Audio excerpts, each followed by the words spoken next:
କାର୍ଯ୍ୟକ୍ଷେତ୍ର ଯୌନ ନିର୍ଯାତନା ନିବାରଣ ଉପରେ ଏକ କର୍ମଶାଳା ଗୋଳନ୍ତାର ଗେଟ୍ ଠାରେ ଆୟୋଜିତ।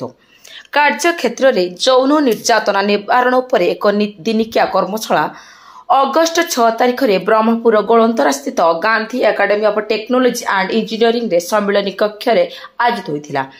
କର୍ମଶାଳାର ମୁଖ୍ୟ ଅତିଥି ଭାବରେ ଆନ୍ତର୍ଜାତୀୟ ମାନବାଧିକାର ପରିଷଦର ଜୋନାଲ ଅଧ୍ୟକ୍ଷା ସୁଶ୍ରୀ ରଶ୍ମିତା କୁମାରୀ ପାଣିଗ୍ରାହୀ ଯୋଗ ଦେଇଥିଲେ।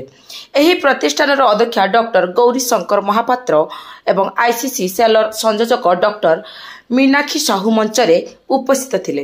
ମୁଖ୍ୟ ଅତିଥି ମ୍ୟାଡାମ କିପରି ମହିଳାମାନେ ସମସ୍ୟାର ସମ୍ମୁଖୀନ ହେଉଛନ୍ତି ଏବଂ କର୍ମକ୍ଷେତ୍ରରେ ଯୌନ ନିର୍ଯାତନାର ଶିକାର ହେଉଛନ୍ତି ତାହା ସଂକ୍ଷେପରେ ବର୍ଣ୍ଣନା କରିଥିଲେ।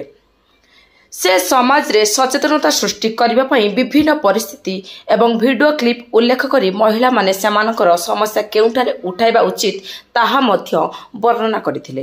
ସିଏସିର ସହକାରୀ ପ୍ରଫେସର ମିସ୍ ଶୁଭଶ୍ରୀ ପାଣିଗ୍ରାହୀ ଧନ୍ୟବାଦ ଅର୍ପଣ କରି କାର୍ଯ୍ୟକ୍ରମକୁ ଶେଷ ହୋଇଥିଲା।